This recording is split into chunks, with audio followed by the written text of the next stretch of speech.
Guerra pelo comando da Vale do Rio Doce. Quem vai prevalecer? Fala aí, galera do Ranking, beleza? Muita gente acompanhou na mídia, muita gente deixou passar batido. É um tema super importante para pensar Brasil. Recentemente o governo federal vem pressionando bastante o conselho, os acionistas da companhia Vale do Rio Doce para emplacar aí um presidente da empresa que seja palatável para o governo. Tentaram inclusive o nome do ex-ministro do PT, Guido Mantega, não conseguindo. Agora existe uma nova pressão para que o presidente novo seja alguém alinhado com o governo. O que está em jogo? Vou tentar passar aqui da melhor forma possível os argumentos e qual a importância desse tema.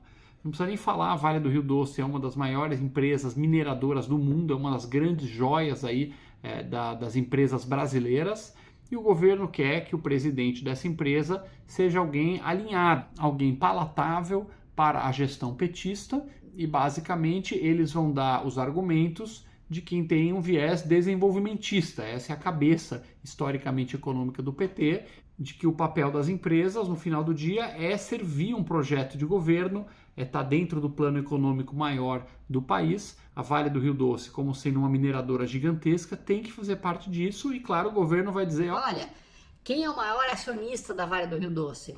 Somos nós, o próprio governo. O governo federal tem 8,5% da Vale. Depois o segundo colocado tem 6%. Então ele já é o maior acionista, já é o maior dono. Nada mais natural do que o governo querer também emplacar o nome do presidente. Essa seria a versão republicana, a versão um pouco mais aceitável dos argumentos. Agora, por outro lado, dizem os críticos que isso se trata de uma nomeação política para angariar poder, para que a Vale do Rio Doce, ao invés de fazer o que ela tem que fazer bem, que é minerar, defender o interesse do acionista, gerar recursos, gerar lucro, ela vai ter que começar a patrocinar um monte de projeto do governo, investir em empresas de mídia apoiadas pelo governo, de quem passa pano no governo. Ou seja, os críticos dessa insistência na presidência da Vale vão falar que se trata simplesmente de aparelhamento, quer dizer, o PT fazendo aquilo que ele é muito bom, que é identificando onde são os focos de poder, né? Quem tem poderzinho, aonde estão as torres dos castelos, aqui eu consigo controlar esse feudo chamado Brasil. Então eles põem lá, na mídia tem esse cara, nas empresas tem esse cargo, quais são as maiores mineradoras, as maiores empresas do ramo de energia, e vão tentando aparelhar e colocar companheirada nessas posições de poder para servir não ao Brasil, e sim ao projeto de poder do PT. Então essa seria a crítica. Independentemente de onde você está nesse espectro, vamos passar aqui alguns dados importantes. Claro que é um tema polêmico, o tema das privatizações. Para muita gente no Brasil não está cristalino ainda qual é a importância da privatização, como foi feito o processo de privatização no Brasil. O ranking dos políticos, como vocês sabem, ele tem lado, então nós não somos neutros. O ranking dos políticos ele está sempre voltado para combate à corrupção, combate a privilégios e combate a desperdícios. Essas são as 3 bandeiras, não tem outra, não tem uma quarta, são só 3, corrupção, privilégio e desperdícios. E quando você pega uma empresa estatal e você privatiza ela, com raríssimas exceções, que no Brasil é 0, mas no mundo tem algumas poucas exceções, mas 99% dos casos você reduz corrupção, porque você tira das patas dos políticos. Imagina o pote de biscoito que está lá os políticos se deliciando, você privatiza a empresa, você tira da mão deles e põe lá na prateleira lá em cima, que é o setor privado, que é mais difícil eles alcançarem. Então você reduz a corrupção, você reduz os privilégios, porque você tem que seguir as regras da iniciativa privada. Se o cara não for produtivo, ele é demitido, então acaba a farra, e você reduz o desperdício, porque as coisas quase sempre andam melhor nas empresas privadas do que nas públicas. Elas são mais eficientes, elas não dão prejuízo. Você pega historicamente aí 80% dos prejuízos no Brasil são em empresas públicas, e a Vale do Rio Doce é um caso. Ela não dava resultados. No ano de 97, como todo mundo sabe, no governo Fernando Henrique Cardoso, pegaram a Vale do Rio Doce, empresa antiga, criada lá na época do Getúlio Vargas, e venderam pelo valor de 3 bilhões de reais. O governo ficou com uma parte e tal, e muita gente criticou. Tem aquele livro, Privataria Tucana, apontando que foi um processo roubado, mas ninguém nunca conseguiu provar, até porque foi um processo competitivo, muita gente brigou pela Vale, e ela saiu 20% acima do preço de avaliação, que muita gente fala que é de graça.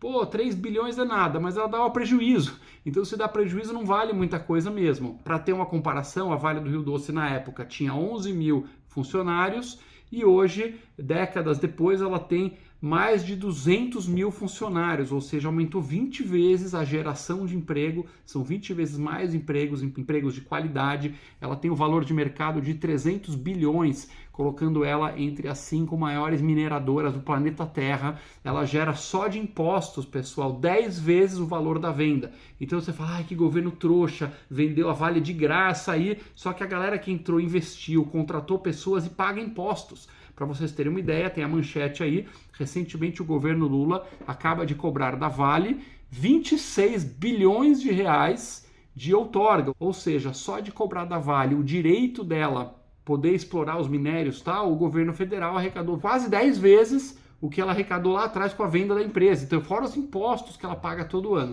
Claro que eu estou comparando o dinheiro de 97 com o de hoje, é só para ter uma noção, pessoal? Não é o cálculo exato, tem inflação, tudo isso. O fato é que a pessoa que falar que foi um mau negócio privatizar a Vale, ou ela está cega ou está muito mal intencionada, porque o que ela quer mesmo é reestatizar, colocar as boquinhas de novo. O que ela quer mesmo é ver essa grana toda da Vale e poder aparelhar a empresa e poder saquear toda essa riqueza que foi criada nas últimas décadas. E claro, além dos impostos, é verdade que o governo ele manteve uma participação na Vale minoritária, chegou a 26% no governo Bolsonaro, quando a gestão Paulo Guedes e o governo Bolsonaro reduziram, venderam muitas ações que estavam através do BNDES, e aí a participação do governo federal na Vale caiu de 26% para os atuais 8,5%. Então, por um lado, o governo Lula tem razão sim de dizer que eles são os maiores acionistas. Por outro lado, com 8,5% da empresa, você não tem maioria, você não tem controle, você não pode nomear o presidente assim, sem consultar os demais acionistas. Então, pessoal, em diversos assuntos, o ranking dos políticos não tem posição, nós somos neutros, a gente apresenta os argumentos e fala, esse é o pró, esse é o contra, você decide aí, e a gente não vai se posicionar porque não mexe com corrupção, privilégio, desperdício. No caso de privatizações, o ranking dos políticos sempre se posiciona, porque nesse caso mexe sim, se você tira as estatais do controle do governo, você reduz o espaço para corrupção, você diminui privilégios e você diminui desperdício. Então você tem geração de emprego, você tem maior investimento, esse foi o caso da CSN, da Vale do Rio Doce, da Telebrás, de um monte de casos de privatização que ocorreram no Brasil, e a única coisa que a gente deveria se arrepender como país é não ter feito mais privatizações, porque o número ideal de estatais num país deveria ser 0